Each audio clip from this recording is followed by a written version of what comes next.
Dopo più di un mese tornano a svuotarsi le terapie intensive Covid in regione, ma l'appello resta quello di completare il ciclo vaccinale. I genitori si dividono sulla possibilità che i bimbi finiscano la scuola senza mascherina. Il grano ucraino potrebbe essere distribuito via nave dal porto di Trieste. Contatti tra gli operatori portuali e i rappresentanti dello scalo di Odessa bloccato dalla guerra. Merci in treno dall'Ucraina all'Italia.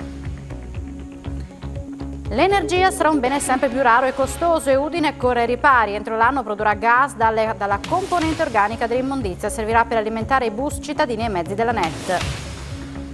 Quella del calzolaio è un mestiere sempre meno praticato, ma ci sono dei giovani che si mettono in gioco in questa attività. Lo ha fatto Ettore, che dopo la laurea ha deciso di aprire la sua bottega.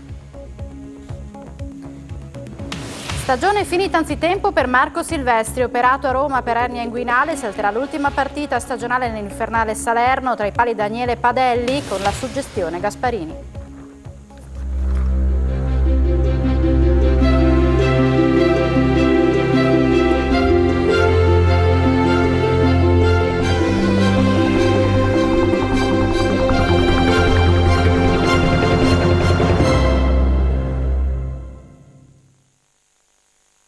Buonasera e ben ritrovati a un nuovo appuntamento con l'informazione di Telefriuli. Oggi è la prima giornata senza persone Covid positive in terapia intensiva. A farlo sapere il vicepresidente della Regione Riccardi, che rinnova l'appello a chi deve completare il ciclo vaccinale e in particolare a farsi somministrare la quarta dose.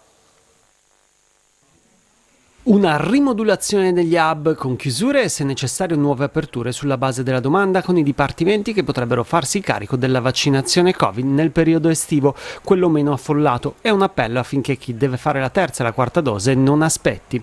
Il vicepresidente della regione Riccardo Riccardi parte però da una buona notizia. Oggi è il primo giorno dopo molto tempo dove non abbiamo nessuno in terapia intensiva. E quindi questi risultati sono con un'infezione di centinaia di persone e questa risposta è una risposta del vaccino. Nessuno saprà che cosa potrà succedere in ordine a quando ritorneremo verso la stagione meno calda. E quindi la mia raccomandazione è di seguire le cose osservazioni, le considerazioni e le raccomandazioni che i professionisti fanno e questi ci dicono che dobbiamo vaccinarci. Il dato della quarta dose è inchiodato al 10% come nel resto d'Italia. Per questo il vicepresidente ha rinnovato l'appello alla fiducia nella ricerca e nella medicina. Che le persone si fidino della raccomandazione del loro medico di fiducia e mi auguro nello stesso tempo che anche il medico di fiducia, a partire dalla medicina generale, prosegua e in parte sappiamo anche che lo sta facendo nello spiegare alle persone l'importanza di questo tipo di copertura. Come detto, tornano a svuotarsi le terapie intensive del Friuli Venezia Giulia, non accadeva dal 9 aprile scorso. 132 invece le persone ricoverate negli altri reparti Covid, 4 i decessi con Covid registrati nelle ultime 24 ore, 2 in provincia di Udine e 2 a Trieste. 567 i nuovi contagi emersi attraverso 7.439 tamponi molecolari antigenici rapidi effettuati ieri. Migliorano tutti i dati legati alla pandemia da Covid-19 in Friuli Venezia Giulia, la conferma arriva dalla Fondazione Gimbe. Meno nuovi positivi, meno pazienti nelle terapie intensive e meno decessi. Calano insomma tutti i parametri legati alla pandemia da Covid-19 in Friuli Venezia Giulia, con l'unica eccezione dell'occupazione delle aree mediche, che comunque resta ampiamente sotto la soglia di rischio. Sono dati in miglioramento quelli che emergono dal bollettino settimanale della Fondazione Gimbe, che sottolinea come nelle 4 province regionali diminuisca il numero dei nuovi positivi, calato addirittura di un quarto nella provincia di Gorizia. In linea con la media nazionale i dati della nostra regione. Il calo di nuovi positivi è sostanzialmente lo stesso, meno 14,8%, mentre sotto media l'occupazione delle terapie intensive, 1,1% in Friuli Venezia Giulia e 3,6% in Italia. Ciò che resta negativamente sempre sotto la media nazionale è invece la percentuale di vaccinati, in particolare per quanto riguarda i bambini. Meno di 1 su 4 nella fascia tra i 5 e gli 11 anni ha ricevuto entrambe le dosi di vaccino, quasi 10 punti percentuali in meno rispetto alla media italiana. La nostra regione è quart'ultima in tutta Italia, davanti solo a Bolzano, Marche e Valle d'Aosta. Ed è bassa anche l'adesione al vaccino anti-influenzale, sotto la soglia consigliata dall'Organizzazione Mondiale della Sanità del 75%. Un tema è stato al centro di un incontro a Cividale del Friuli, da cui è emersa l'idea di riorganizzare gli hub vaccinali anti-Covid per effettuare congiuntamente i 2 vaccini. L'importanza del vaccino anti-influenzale, in particolare per anziani e soggetti fragili, al fine di limitare le ospedalizzazioni gravi, morti e costi al carico del sistema sanitario. Se ne è parlato a Cividale nel corso del convegno scientifico nazionale Vaccinare e Proteggere, il primo di una serie di 4 incontri che coinvolgono a turno altrettante macro regioni, in questo caso Friuli, Venezia Giulia, Veneto, Lombardia e Piemonte. L'adesione al vaccino anti-influenzale da parte degli over 65 non è omogenea sul territorio nazionale e comunque distante dalla soglia del 75% raccomandata dall'OMS. Ecco perché i lavori avviati a Cividale, a cui hanno intervenuto da remoto le istituzioni politiche delle regioni coinvolte e alcuni esperti sanitari nazionali, si propongono come mezzo di condivisione e confronto nell'ottica comune di alimentare la campagna vaccinale. Sul tavolo anche l'idea di riorganizzare gli hub vaccinali sorti durante la pandemia per effettuare congiuntamente i vaccini anti-Covid e quelli contro l'influenza. La prossima dose di vaccino anti-Covid che gli anziani dovrebbero fare è un vaccino che è compatibile anche con il vaccino influenzale. Anche una persona anziana che voglia fare la 4ª dose del vaccino anti-Covid e voglia vaccinarsi per l'influenza, avendo la possibilità di farlo in un unico luogo e magari nello stesso momento, viene facilitata sia per i movimenti, per eventuali caregiver che devono prendere e spostare la persona anziana perché non è in grado di avere una mobilità autonoma e così via. La richiesta di abolire l'uso della mascherina in classe nell'ultima settimana di scuola, lanciata da un papà di Trieste attraverso la piattaforma change.org, divide i genitori. Per alcuni è meglio fare uno sforzo e tenerla, mentre gli altri dicono è ora che i bambini respirino. Abolire l'uso della mascherina in classe nell'ultima settimana di scuola. La richiesta lanciata da un genitore residente a Trieste attraverso la piattaforma change.org non trova tutti i genitori d'accordo. Ma che manca così poco tempo è giusto anche tenerle, anche perché stando alle notizie che si sentono ci sono ancora positivi, stanno facendo tutto, quindi secondo me sarebbe giusto ancora tenerle a scuola. Visto che comunque i bambini già senza mascherine, prima ancora del Covid, c'erano sempre il giro di influenze. Favorevole alla mascherina negli ultimi giorni a scuola, magari fuori nel cortile se la possono togliere, ma siamo andati bene fino adesso così, mancano pochi giorni, direi che un piccolo sacrificio non ci farà male. Se uno si sente di toglierla e per la sua sicurezza la tiene, altrimenti no. Potrebbero utilizzarla negli spostamenti, negli spazi comuni, però stando in classe, fermi, arieggiando l'ambiente, sì, direi di sì. Abbiamo tolto tutti quanti, si fanno concerti, si fa tutto quanto, andiamo a discoteche dove sono tante persone, per me sarebbe giusto anche che sti bambini respirino un po' di aria. I gestori degli impianti di carburante del Friuli Venezia Giulia hanno chiesto al governo una compensazione per i mancati incassi dovuti al taglio delle accise. Tra loro c'è anche chi ci ha rimesso oltre 7.000 euro. Da Roma però ancora nessuna risposta. Anche se questo per i gestori delle aree di servizio è sicuramente un periodo felice, le vendite sono aumentate grazie ai super sconti della regione e al taglio delle accise. C'è un dettaglio che tanto dettaglio non è e che porta al mese di aprile, quando il governo decise di privare lo Stato di 30,5 centesimi per litro di imposte su benzina e gasolio. Quel provvedimento causò però un problema. Chi aveva nelle cisterne giacenze di carburante mediamente di 30.000 litri, pagate con la quota accise completa, si vide costretto a fare i rifornimenti rimettendoci quella cifra che non è mai stata rimborsata. Il presidente della Federazione Italiana Gestori Impianti Carburante, Bruno Beardi, da tempo in piena mobilitazione, ma al momento senza risultato. L'auspicio sarebbe vedere rimborsati gli importi. Mediamente i benzinai ci hanno rimesso circa 7.500 euro a testa. Il problema vero è che sul provvedimento che è stato adottato e nei successivi provvedimenti che hanno determinato una proroga non c'è scritto assolutamente nulla su come questi soldi dovrebbero venire rimborsati, perché di fatto noi abbiamo acquisito la merce ad accisa piena e il giorno dopo abbiamo dovuto rivenderla ad accisa ridotta.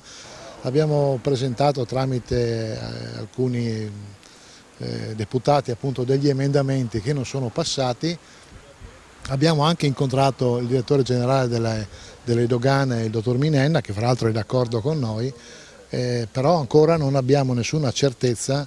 Peccato, dice un quasi rassegnato Beazzi, che in passato quando le accise aumentavano i gestori sono state chieste alla svelta, ora che al contrario le accise dovrebbero essere restituite, le risposte, soprattutto gli euro, non arrivano. L'energia sarà un bene sempre più raro e costoso e la città di Udine corre ai ripari. Entro l'anno produrrà metano dai rifiuti organici, servirà per i bus e i mezzi della NET.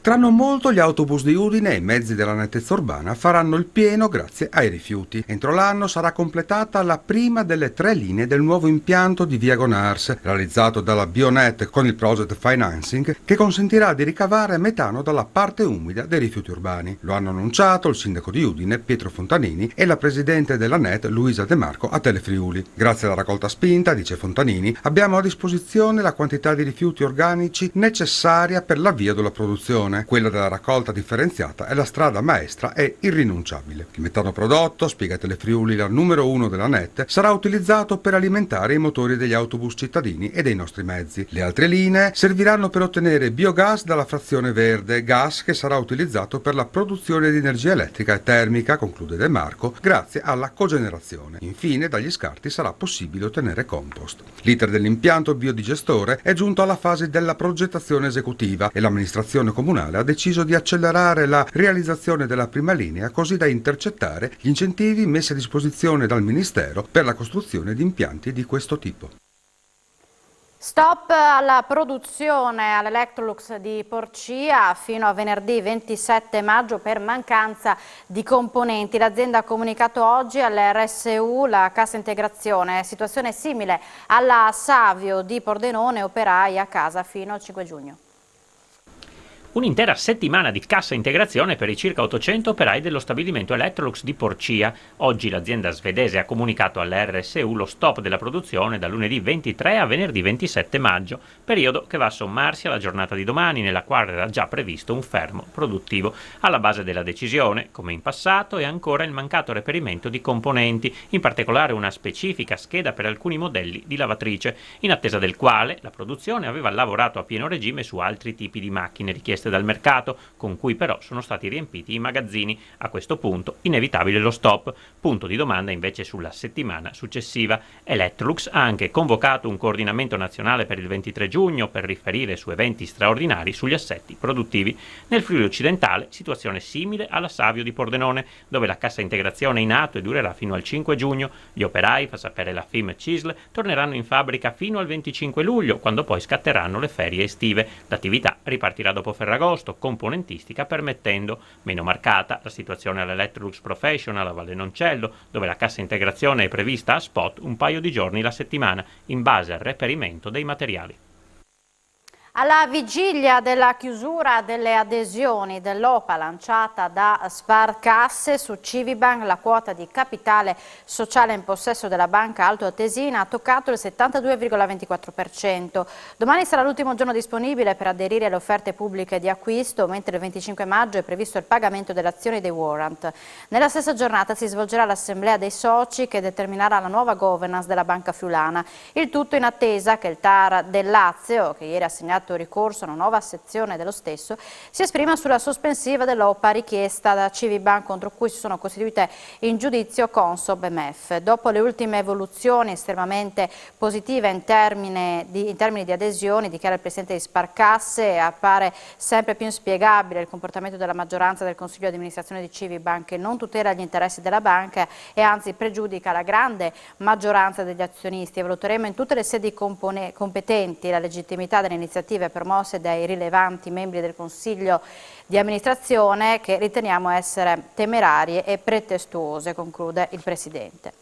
Il PNRR è un'opportunità per il Paese che però non dobbiamo trasformare in un libro dei sogni. A dirlo è stato il Presidente della Conferenza delle Regioni, Massimiliano Fedriga, in un videomessaggio all'evento promosso da Confederazione e AEPI sugli interventi e le prospettive collegate all'attuazione del PNRR.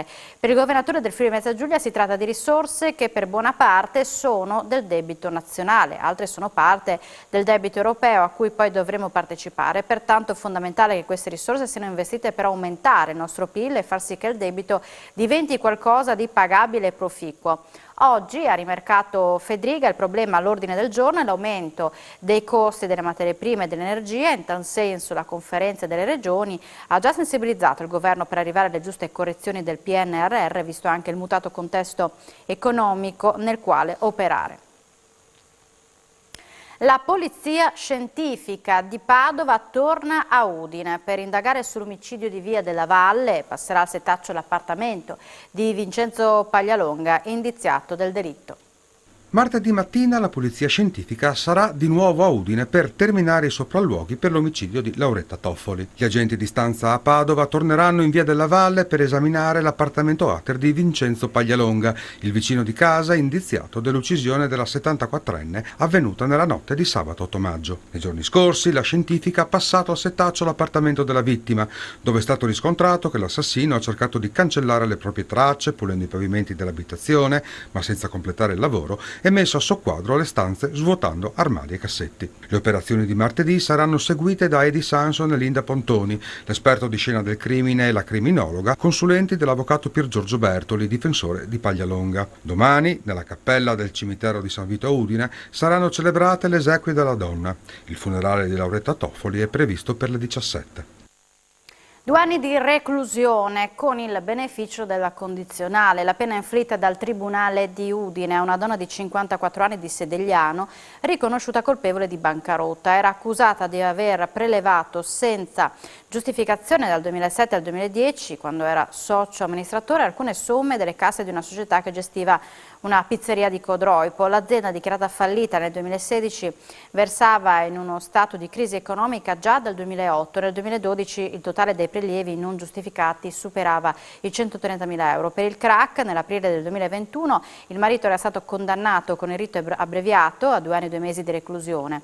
I prelievi ritenuti non giustificati dall'accusa, spiega il difensore, l'avvocato Emanuele Sergo, erano dovuti a uno stato di necessità, non vennero effettuati per arricchimento personale, conclude.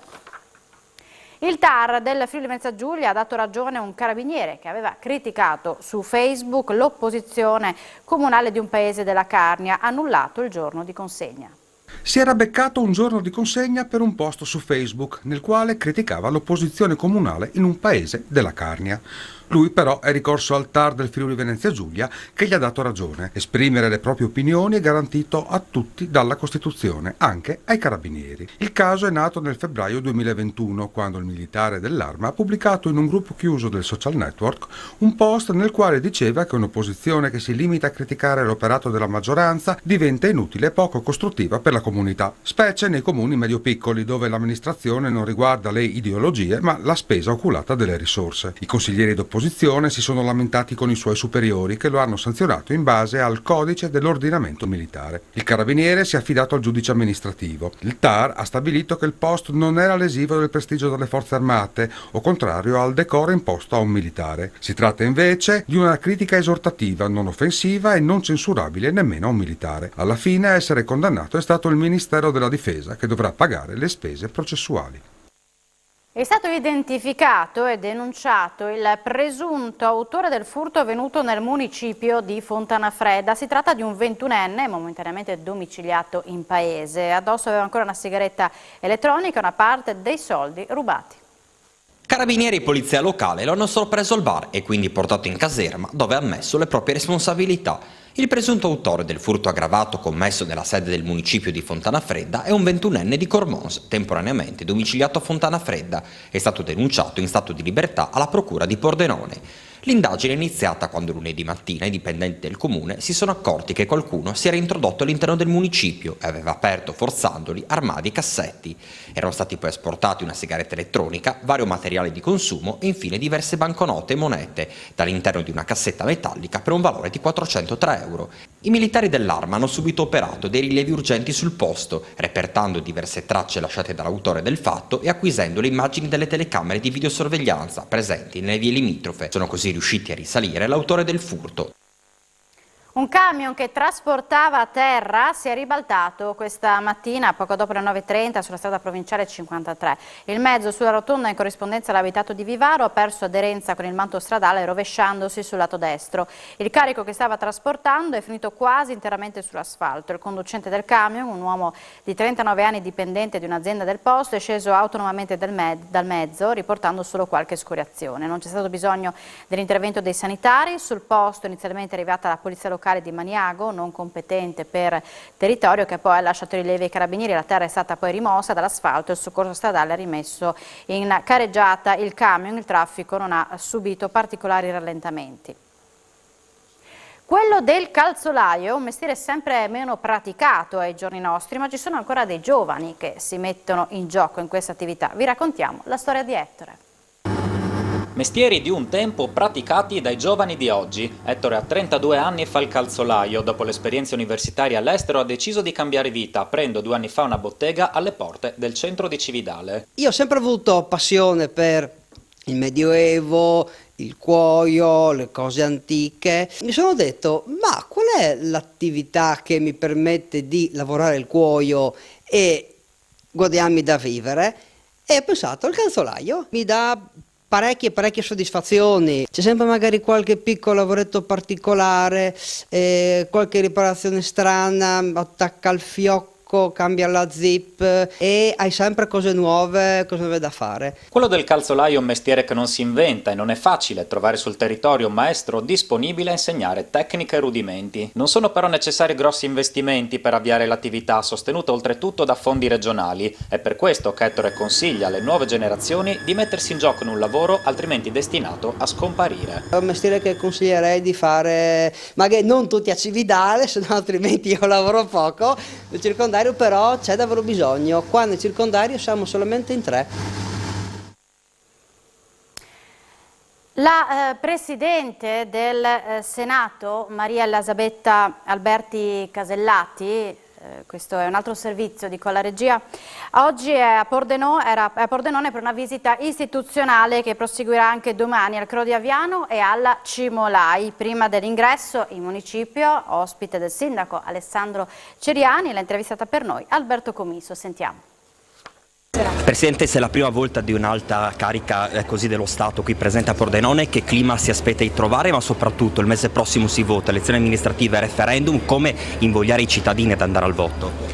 Allora, prima di tutto come Presidente del Senato non entro in questioni politiche, quindi per quello che riguarda invece la mia visita istituzionale in questa città, devo dire che Pordenone è una grande realtà, uno scrigno di produttività e di creatività, quindi per le istituzioni visitare una città e una provincia come questa è un messaggio di speranza per tutti, perché dopo aver attraversato un periodo economicamente delicato come quello relativo alla pandemia, è riuscita a mantenere alto il livello di produttività.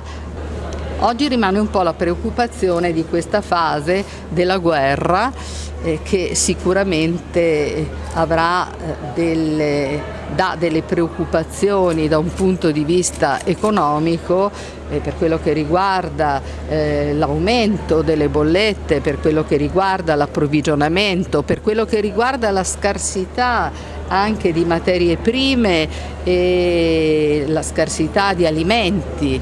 Quindi sono tutti temi che sono sul tappeto di un dibattito politico sul quale noi stiamo tutti vigilando, ognuno per la sua parte. Qui ci sono anche le istituzioni territoriali. Noi abbiamo molta fiducia che la nostra risposta italiana e la risposta europea possa essere una risposta nel segno della soluzione dei tanti problemi che avranno famiglie ed imprese.